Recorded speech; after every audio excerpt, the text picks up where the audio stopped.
რეგიონში პირველად სასტუმრო ტელეგრაფის ბოლო სართულზე Rolling Stones-ის ლეგენდარული ბრენდის კლუბი და ღონისძიებათა სივრცე გაიხსნება. ინფორმაციას წავაწყდი ინტერნეტში, ჩემი ნაცნობების მიერ იყო გაზიარებული და მას აქვეყნებს გამოცემა Billboard Georgia თუ არ ვცდები.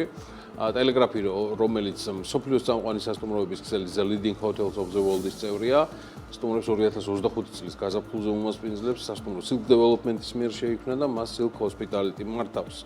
ტელეგრაფი, ისევე როგორც Rolling Stones სივრცე, განკუთვნილია ადგილობრივი და უცხოელი სტუმრებისთვის, რომელთაც განსხვავებული გამოცდილების მიღება სურთ. Silk Hospitality-ის თქმით, სასტუმრო რეგიონის უნიკალური მიზიდულობის წერტილად იქცევა. Rolling Stones სივრცე კი ქალაქში გართობისა და დასვენების ერთ-ერთი გამორჩეული ადგილი იქნება. წარმატებები უსურვოთ Silk ჯგუფს და ქართულ ბიზნესს მთლიანად და აქვე მთავარია, რომ ეხლა საკმაოდ იმ თული ვითარებიდან გამოვიდეთ, რომელიც არის შექმნილი ქვეყნის შიგნით და ქვეყნის გარეთაც, გარე პრობლემებში გულისხმობ ქვეყნის ბოლო წინახევრის მანძილზე სვლას, იზოლაციისკენ და დისტანცირებას დასავლური სტრუქტურებისგან, იქნება ეს საფინანსო ორგანიზაციები თუ მთლიანად სახელმწიფოები, რასაც ბოლო რამდენიმე თვეა დასანქცირების კონკრეტული ფაქტებიც დაემატა, სანქცირებაზე და კონკრეტულ სიახლეებზე სანქცირების ირგვლივ ცოტა მოგვიანებით. მანამდე კიდევ ერთი ამბავი, მაღაზიათა ქსელი გასტრონომი კომპანიის სახელის დისკრედიტაციის მიზანმიმართულ შეტევას განცხადებით პასუხობს, სადაც აღნიშნავს, რომ ბრენდი ბაზარზე გამოჩენის დღიდან უმაღლესი სტანდარტების დანერგვით ოპერირებს და დეზინფორმაცია, რომელიც მიმართულია გასტრონომის სახელის დისკრედიტაციისკენ, ის არის მიზანმიმართული შეტევა ჩვენს კომპანიაზე, ჩვენს თანამშრომლებზე, ანუ გასტრონომის თანამშრომლებზე, სამოქალაქო პოზიციის ღიად დაფიქსირების გამო. ბაზარზე გამოჩენის დღიდან ჩვენი კომპანია გამოირჩევა პროდუქციისა და მომსახურების მაღალი სტანდარტით, რასაც ვთავაზობთ ჩვენს მომხმარებლებს განურჩევლად პოლიტიკური თუ სხვა შეხედულებისა და ამას ადასტურებს ფაქტიც, რომ მიუხედავად ბოლო 1 წლის განმავლობაში ქვეყანაში მიმდინარე საპროტესტო მოვლენებისა, ერთხელაც არ არის დაფიქსირებული ფაქტი ჩვენი კონსულტანტების მხრიდან განსხვავებული პოლიტიკური შეხედულებების მქონე რომელიმე მომხმარებლის მიმართ აგრესიის გამოხატელი ქმედებისა. ასეა ეს და სრულად მინდა წარმატება უსურვო გასტრონომს, მის გუნდს, არანაირი დეზინფორმაცია, ბოტები, რეალური თუ ვირტუალური გაღუნულები ვერ შელახავს და ვერ შებღალავს იმ სტანდარტს ხარისხისა და მომსახურების დონეს, რაც დღე პირველიდან ეს კომპანიას თავაზობს მომხმარებელ საქართველოში და სწორედ ჩვენ, ანუ გასტრონომის მომხმარებლებიც გავიზარდეთ ამ კომპანიასთან ერთად ამ წლების განმავლობაში ამ სრულად განსხვავებულ და ევროპულ სტანდარტზე სწორებით. რაც შეეხება სანქციებს და მისგან მომდინარე შარებს, რაც დაგიანონსეთ შესავალში, სიახლე ის არის, რომ ბიძინა ივანიშვილი უჩივის შვეიცარიულ ბანკს Julius Bayers, რადგან ბანკმა შეერთებული შტატების სანქციები მისი ოჯახის წევრებზე და მათ მიერ დაფუძნებულ კომპანიებზეც განავსო, რაც ჩემი აზრით იდეაში მოსალოდნელიც იყო. შეერთებულმა შტატებმა ბიძინა ივანიშვილის ფინანსური სანქციები 2027 წლის 27 დეკემბერს დაუწესა. როგორც ივანიშვილის ადვოკატის ლაშა კალანდაძის მიერ გამოქვეყნებული განცხადებებიდან ხდება ცნობილი, ივანიშვილი Julius Bayerთან პრობლემები სანქციების დაწესებამდეც ჰქონდა, რადგანაც ბანკმა მას მიმართა ანგარიში შეჩერების მოთხოვნით, იქიდან გამომდინარე, რომ ის პოლიტიკურად აქტიურ პირს წარმოადგენდა. შეერთებული შტატების სანქციების შემდეგ კი ბანკმა ივანიშვილის ოჯახის წევრების ანგარიშების მომსახურებაც შეაჩერა. უკანასკნელ ქონებრივ დეკლარაციაში, რომელიც ივანიშვილმა პარლამენტში შესვლამდე შეავსო, ივანიშვილი უთითებდა, რომ საბანკო დეპოზიტზე 65,600,000 დოლარი ჰქონდა. ეს პირადად ბატონ ბიძინას, ხოლო რაც შეეხება მის მეუღლეს, ეკატერინე ხვედელიძეს, მის ანგარიშზე 88,400,000 დოლარი იყო საბანკო დეპოზიტზე განთავსებული. შვეიცარიულმა ბანკმა Julius Bayerმა ბენეფიციარების აზრით, ანუ ბიძინა ივანიშვილის აზრითაც, რასაც მისი ქართველი ადვოკატები ახმოვანებენ, არასწორად უფრო სათავისოდ განმარტა ეგრეთ წოდებული ამერიკული სანქციები და ბიძინა ივანიშვილის ოჯახის წევრებს და მის კომპანიებს აცნობა, რომ ფაქტობრივად ეგრეთ წოდებულ ამერიკულ სანქციებს დაუქვემდებარეს მათი საბანკო ანგარიშები და ბატონ ივანიშვილის ადვოკატების თქმით, ზემოაღნიშნული საკითხები უქმნის ბიძინა ივანიშვილს წინაპირობას ჩათვალოს იფიქროს, რომ Julius Bayeris მხრიდან ადგილი აქვს პოლიტიკურ შანტაჟს და Julius Bayerიც ამა თუ იმ ფორმით არის ჩართული ამ პოლიტიკურ შანტაჟში. რაც შეეხება სამართლებრივ მხარეს, ბიძინა ივანიშვილი აპირებს, მათ შორის უცხოელი ადვოკატების ჩართულობით დაიწყო სამართლებრივი პროცედურები შვეიცარიული ბანკის Julius Bayeris წინააღმდეგ ბანკის მხრიდან დაკისრებული ვალდებულებების შეუსრულებლობისა და ზიანის ანაზღაურების მოთხოვნით. და ეს არის აღნიშნული ბატონი ივანიშვილის ადვოკატების მიერ გავრცელებულ ინფორმაციაში და არ ამგონია ეს ყველაფერი რაც ხდება ამ კონკრეტული პიროვნების და მისი ოჯახის თავს იყოს ჯილდო ქვეყნის ერთგულებისთვის. რაღაც სხვა არის მოსაფიქრებელი ოფიციალურ გზავნილებში, ვიდრე ეს სრულიად უსუსური არგუმენტი. რადგან აღმოჩნდა, რომ ბატონი ივანიშვილი და მისი ოჯახი საკმაოდ გრძელვადიან დავაში შედიან კიდევ ერთ შვეიცარიულ ბანკთან და რა არის სასამართლო დავა? ნერვები, დრო, ფულის პლანგვა, ასე რომ ეს ყველაფერი და ბიძინა ივანიშვილის მოქმედება ნამდვილად არ არის, ანუ ქვეყნისთვის ჯილდო და დავა ჯულიუს ბაერთან ნამდვილად არ არის სინონიმური ქვეყნის ეროვნული ინტერესების ერთგულებასთან. პრიორიტეტებში აცდენებს ნამდვილად გავს და დანარჩენი უკვე თქვენ თავად გადაწყვეტეთ. ხო, რაც შეეხება სხვა ამბებს, გუშინ ინგოროყას ქუჩაზე მდებარე სამთავრობო ადმინისტრაციის შენობაში, იქვე იმ შენობაშივე დასაქმებულთა გარდა ამ შენობას კიდევ 200-მდე ადამიანი სტუმრობდა. შეკრებას ბიძინა ივანიშვილის მთავრობის ხდომა ეწოდება, რომელსაც საკმაოდ მუშაობისგან თუ ზოგადად ნირწამხდარი და გვარიანად გადაღლილი ჩინოვნიკები ესწრებოდნენ. ცალსახაა, რომ არსებულ ვითარებაში გასახარი ქვეყანაში არაფერი ხდება, სანქციები და იზოლაცია ნამდვილად არ აისახება პოზიტიურად ქვეყნის ეკონომიკის ზრდაზე. რაზეც ნაფიქრი გვაქვსო, როგორც ლევან დავითაშვილი ამბობს, ამისთვის ერთდროულად რამდენიმე სცენარი გვაქვს გამზადებული, რომელიც ბაზისურ, ოპტიმისტურ და ნეგატიურ ვერსიებსაც გულისხმობს. თქვენი საბაზო სცენარი იცით, თქვენ არის 6%-იანი ზრდა, ჩვენ გვაქვს გარკვეული უარყოფითი სცენარიც, რომელიც საბაზო სცენარიდან დაახლოებით მცირე გადახვევას გულისხმობს, ეს არის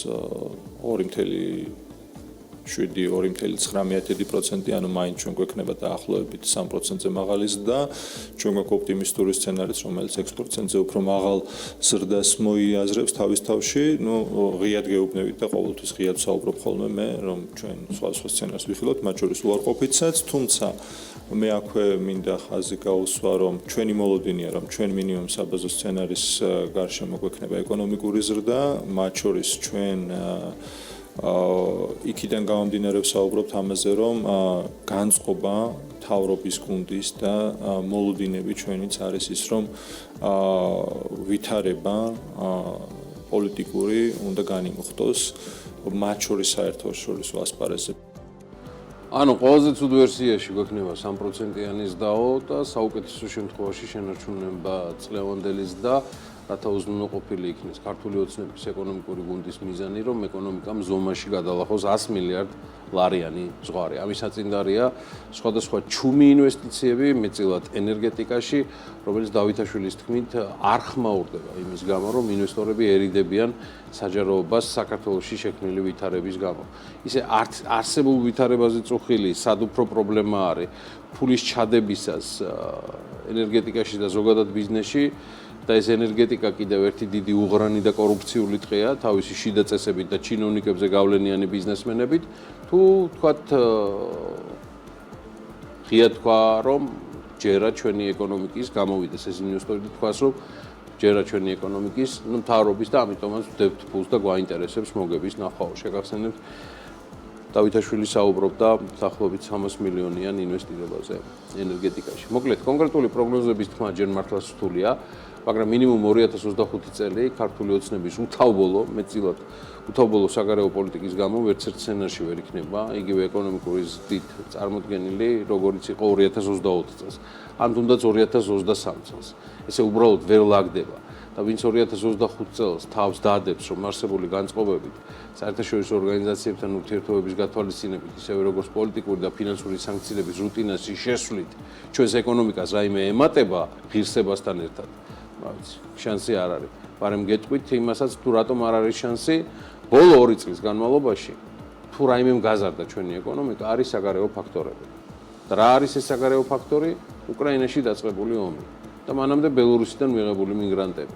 მიგრანტები ნიშნავს ნეფსით ან იძულებით გარემოებების გამო გადაადგილებულ პირებს. ხო და ბოლო 3 წლის მანძილზე აი ამ ხალხის მიღებაში ვიყავით საქართველოს ჯერ ბელორუსები, მერე რუსები და უკრაინელები. აი ამ ერთ ციდა საქართველოს სწრაფად დაეთყო ერთდროულად 150,000 სლავის შემოსვლა. თან ისინი მიგრანტები არიან და არა ტოვილები, ანუ გაეცალნენ ისტორიულ სამშობლოს და ჩამოვიდნენ საქართველოში.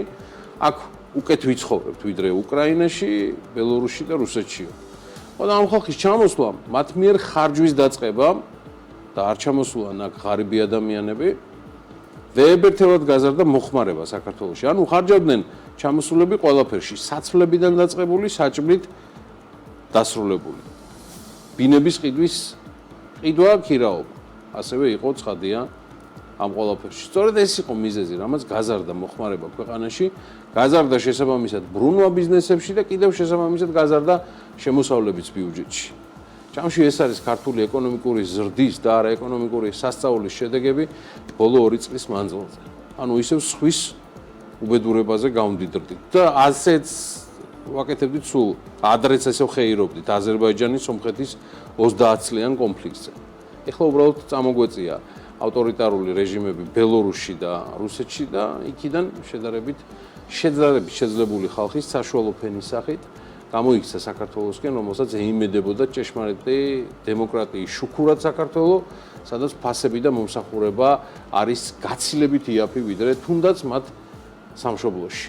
ამ დროს შერჩა თხინკალი 3 ლარად, ყავა 3 დოლარად და რუსული კანონების კასკადი, რომელიც თავიანთ სამშობლოებში ბევრი წლების წინ უკვე გამოიარეს. ხო და ამ და სხვა მიზეზების გამო გადალაგდნენ ნახე სხვა ადგილები პლანეტა დედამიწაზე, სადაც უფრო მისაღები კლიმატიც არის, უფრო მისაღები ბუნებაც და სალიკდებიც არის, ფასებიც და მომსახურებაც. და მერწმუნეთ, ესეთი ქვეყნები, ქალაქები და გეოგრაფიები პლანეტა დედამიწაზე, რომელიც ფასით, კლიმატით, მომსახურებით სჯობს ჩვენ სამშობლოს, ვედრომანეთად არის.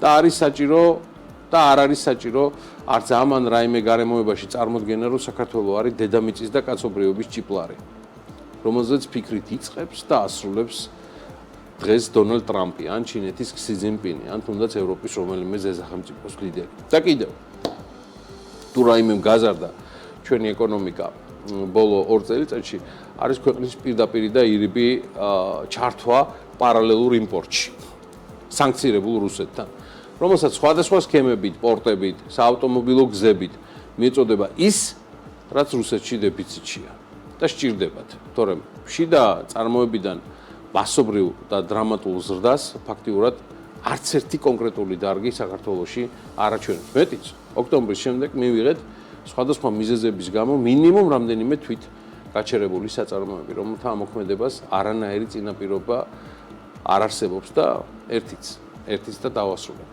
უმკალი და ამ ქვეყანაში მგონია, რომ საკმაოდ დიდი წვლილი ეკონომიკის ზრდაში შეჰქონდა და შეაქვს ნახევრად კრიმინალურ ბიზნესს, როგორც არის ეგრეთ წოდებული კოლ-ცენტრები.